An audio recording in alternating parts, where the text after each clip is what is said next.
राहुल गांधी ने एक बार फिर प्रूव किया कि वो सही, जिस रास्ते पर चलते हैं वो रास्ता सही होता है। अब वही उनके मुद्दों जिनको समर्थन पूरा विपक्ष से नहीं मिलता था, आज उन्हीं मुद्दों को सदन के अंदर बाकी सभी पार्टियां उठा रही हैं। कोई तो वजह होगी। और तो छोड़िए, एक सबसे अच्छी बात मुझे और ये लगी कि राहुल गांधी के इन सब मुद्दों को तो बाकी सब उठा रहे हैं। राहुल गांधी में एक कमी मुझे लगती थी कि वो कभी भी अपने परिवार की लेगेसी को डिफेंड नहीं करते थे, लेकिन जब से प्रियंका गांधी सदन में आई है, प्रियंका गांधी ने ये मेक श्योर किया है कि अपने परिवार की लेगेसी को डिफेम नहीं होने दूंगी। पक्ष के साथियों को शायद ये बात पसंद नहीं आएगी, लेकिन इसका ऐतिहासिक बैकग्राउंड ये है कि इसकी शुरुआत भी नेहरू नाम के एक व्यक्ति ने ही की। लेकिन घबराइए नहीं, ये वो नेहरू नहीं है जिनसे आप इतना कतराते हैं। ये उनके पिताजी मोतीलाल नेहरू जी ने एक रिपोर्ट तैयार की थी 1928 में, और उस प्रतिवेदन को उन्होंने कांग्रेस पार्टी की कार्य समिति को दिया था। वो एक समिति के अध्यक्ष थे। उसमें उन्होंने 19 मूल अधिकारों की सूची बनाई थी। 1931 में सरदार पटेल जी के अध्यक्षता में कांग्रेस अधिवेशन हुआ था कराची में। उस कराची अधिवेशन में इस प्रस्ताव को पारित किया गया, और वहीं से ये शुरुआत हुई कि महिलाओं का समान अधिकार हमारे देश की राजनीति में शामिल हुआ। उसी समय one vote one citizen one value का सिद्धांत भी हमारी राजनीति में स्थापित हुआ। अब जब इस कदर एकजुट हमला होता है तो उधर से फिर तेजस्वी यादव, निशिकांत दुबे, गिरिराज सिंह टाइप के बयान आते हैं। और ये बयान, वो ज़माना चला गया जब लोग हंसते थे, एंजॉय करते थे। अब इन बयानों का सीधा असर मोदी जी की इमेज पे पड़ता है। जब निशिकांत दुबे सेंगर और ब्रिजभूषण को डिफेंड करते हैं, तब सवाल निशिकांत दुबे से नहीं, मोदी जी से पूछे जाते हैं। और मुझे लगता है मोदी जी को भी शायद अब समझ में आने लगा है कि ये निशिकांत दुबे टाइप के लोग थोड़े ज़्यादा ही भारी पड़ रहे हैं, क्योंकि छूट जितनी दी उससे आगे कई बार निकल जाते हैं। अब एक और हवा हम सबके सामने था। भारत तीसरे नंबर की अर्थव्यवस्था, भारत चौथे नंबर की अर्थव्यवस्था। सच्चाई देखिए, सच्चाई ये है कि उस फ्रंट पे भी भारत रिवर्स गियर में छठे नंबर पे चला गया। ये पूरा इकोसिस्टम, सरकारी इकोसिस्टम दावा कर रहा था ना कि बस चंद महीने और हम तीसरे पायदान पे, चंद महीने और हम तीसरे पायदान पे, उसके चंद महीने और हम दूसरे पायदान पे।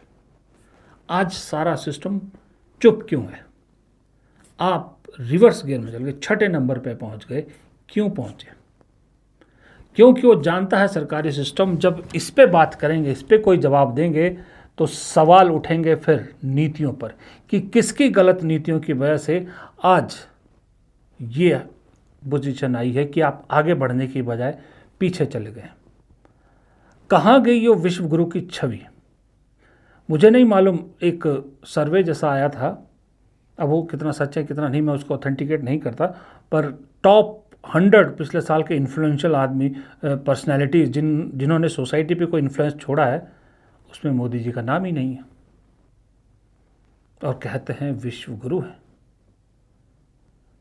माइक, सदन के अंदर माइक कैसे बंद होता है ये स्पीकर साहब के मुंह से निकल जाता है। जो स्पीकर साहब केसी वेणुगोपाल को कहते हैं आपका माइक बंद नहीं होता, सिर्फ राहुल गांधी का माइक बंद होता है। ये सारी चीज़ें निकल रही है ना बाहर, निकल सिर्फ इसलिए रही है कि वो टाइम था 2014 से लेके 24 तक, जब देश की राजनीति की धुरी मोदी जी थे। मोदी जी यूं उंगली खड़ी करते थे, उनके आसपास के उनके सहयोगी सब यूं सुदर्शन चक्र की तरह घूमने लग जाते थे।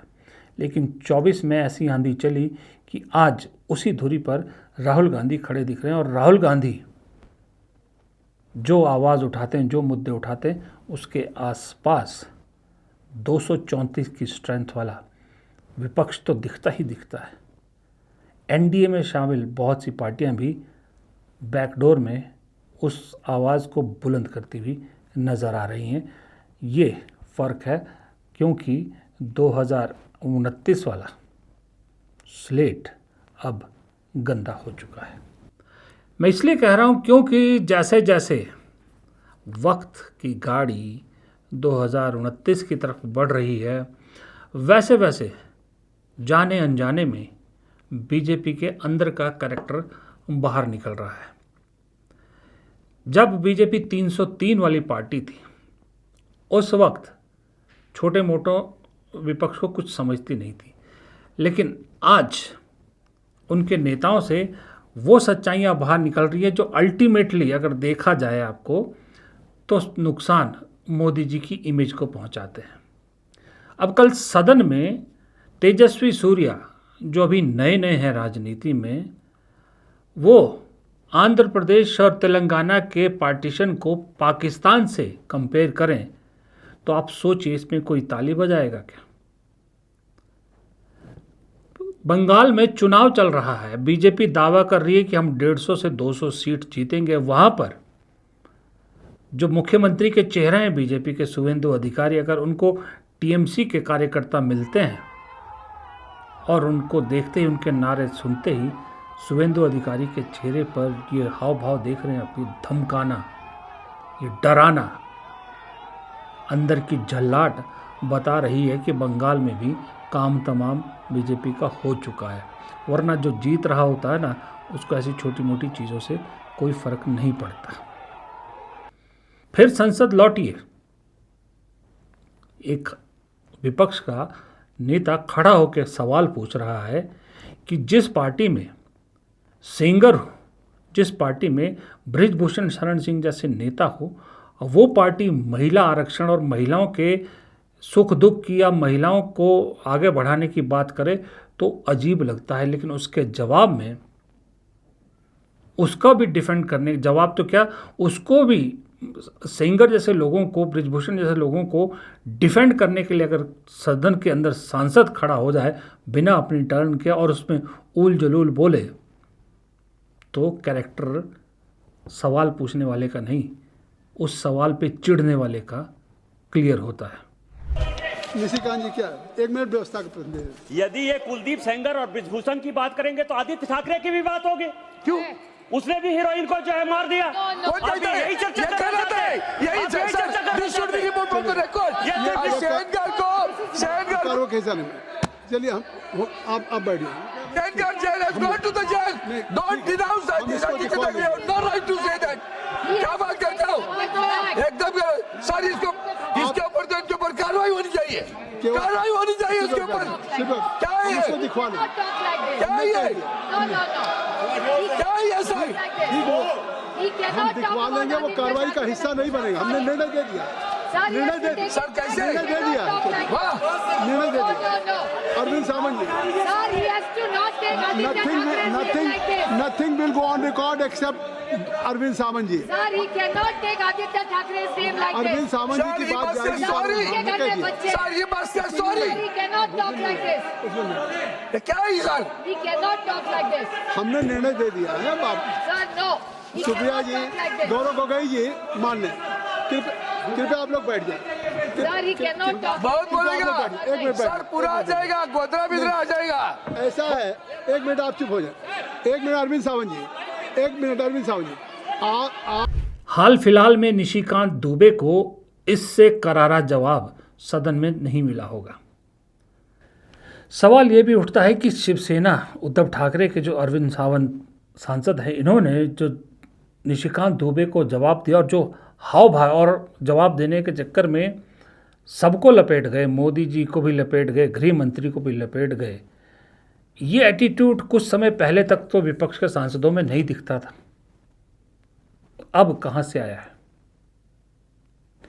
जो केसी वेणुगोपाल सिर्फ राहुल गांधी की परछाई बन के रहते थे, आज वो सदन में कई बार राहुल गांधी से भी ज़्यादा दहाड़ते हैं। ये कहाँ से आया? सुनिए। We the party Indian National Congress made first women chief prime minister of this country, Indira Gandhi. That prime minister, I'm sorry to say that prime minister was not like our existing prime minister. That prime minister never surrendered to users like this. Yes. That prime minister was a brave prime minister. You have to understand. That prime minister was a brave prime minister. And we are proud of Indira Gandhi. We are really proud of Indira Gandhi. We never surrendered. Madam, yes, I agree.